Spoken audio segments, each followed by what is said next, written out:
the Bambino, the Sultan of Soccer, America's greatest sports hero. His awesome home run wallops revolutionized the game. He hit 714 in his lifetime, a record no player has ever threatened. His longest home run traveled 587 feet, almost the length of 2 football fields. Ruth's fame spread across the nation and even overseas to the streets of Japan. Wherever he traveled, the people greeted the home run king as a hero. This one man with his mighty muscles, quick reflexes, and keen eyes accomplished seemingly fantastic feats. He towered above the multitude. Everything the Babe did was news, from breaking records to exercising with a medicine ball. The Yankee slugger had only to appear in a children's hospital ward, and the room was bathed in smiles. He autographed baseballs by the thousands and gave wide-eyed youngsters tips on how to hit a home run ball. Yes, Babe Ruth became a legend. 12 years he led the league in homers. 4 times he hit 54 or more in a season. And over the span of his career, the Babe broke or equaled 54 Major League batting records. Baseball fans flocked to the ballparks in unprecedented numbers to watch the Babe perform his prodigious feats, even in special exhibitions. They might be fans of the team, but they were also fans of this one-man show. So great was Ruth's magnetism for attracting paying customers that Yankee Stadium became known as the house that Ruth built. They came to watch the Babe for 22 years until he played his final game in 1935. Years later, sad of eye, they returned once more for a farewell tribute to the man who came out of a Baltimore orphanage to become a national idol. His once mighty frame now wasted away, the Babe walked out to the scene of his many triumphs, and once again he brought down the house. Ruth started playing professional baseball for $600 a year. At his peak, he earned $80,000.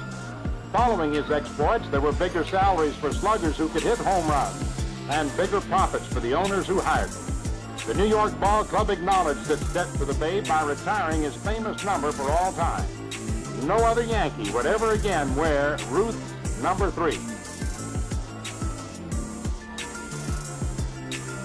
Honored by baseball's Hall of Fame, Ruth was extolled as the game's greatest drawing card. Babe Ruth died in 1948. Behind him, he left many marvelous memories, among them the day he pointed to the stands where he would hit a home run on the very next pitch. Of all his records, Babe Ruth knew sluggers would strive hardest to surpass his 60 home runs in a single season.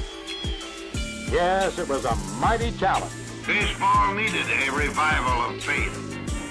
And in the 20s, Babe Ruth was exactly that. A necessary focal point of public confidence and adulation. He was the Babe. Honest, outspoken, and with the Babe to believe in, baseball went on. For Babe Ruth, every honor. From New York's Mayor Jimmy Walker to what the papers called the Great Unwashed. People came to pay him homage, to watch him practice the art of something he seemed almost to have invented, the home run. With the exception of 1925, he traveled the land, engaged in breaking records. He made 714 home runs in his career, a total that is probably matchless.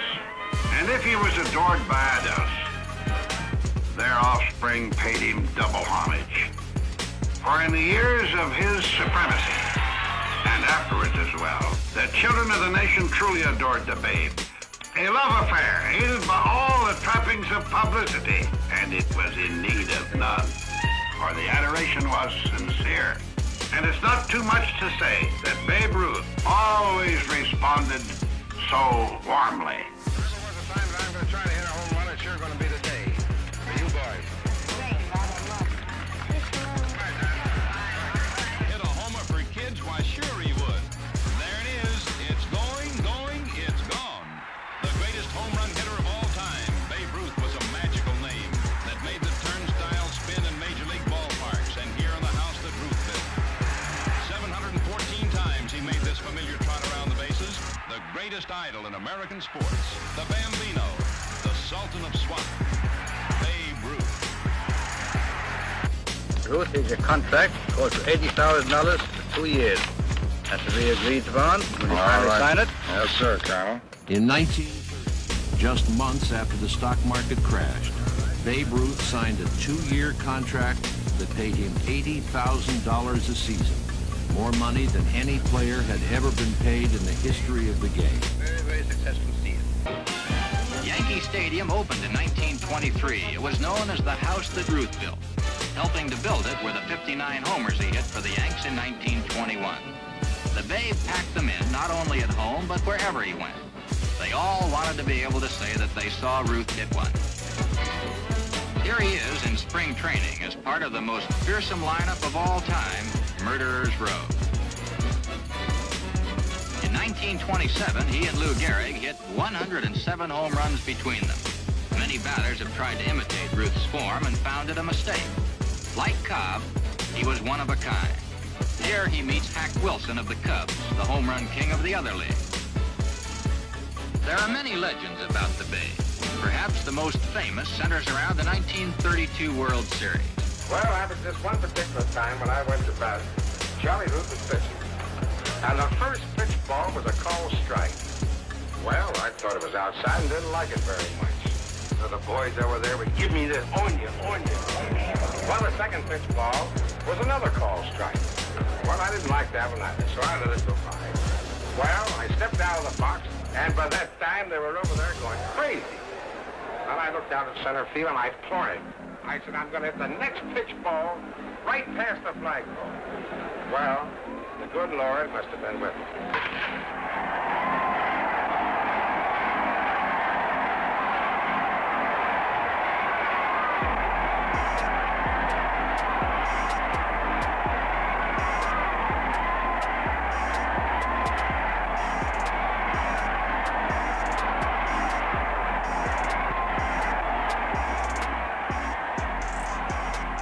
Ruth was a great pitcher, but an even greater talent took him from the mound.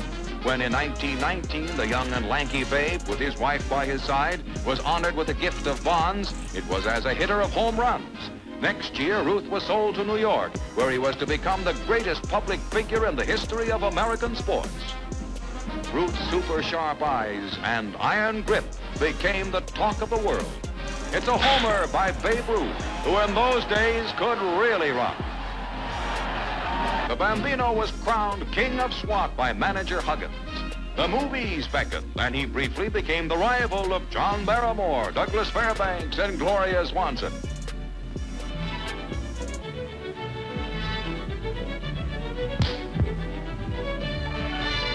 Ruth remarried after the death of his first wife. The Babe liked to eat and live high, and on him it showed. Each spring, it was back to Artie McGovern's gym and the sweatbox. Though Ruth violated all the laws of conditioning, he remained a great natural athlete. He could scarcely hobble around the bases, but his home runs still rocketed into the stratosphere. In 20 years, he hit unbelievable 714 of them. All things must end, and one day Ruth left the field as a Yankee for the last time. Looking thin and worn as a result of his long illness, the Bambino is still the game's greatest showman. And nostalgia is thick in the vast stadium when he's greeted by another Yankee builder, Ed Barrow. Today, the Babe wears his old uniform for the last time. His famous number 3 will never be worn by another Yankee player, but will go to America's baseball shrine at Cooperstown, New York. For old time's sake, Babe takes a cut for the cameraman. The familiar stance and swing that once made him the most fearsome slugger of them all. His 1927 record of 60 home runs still stands. Yankee Stadium celebrates its birthday with one more salute to American baseball's greatest guy, Babe Ruth.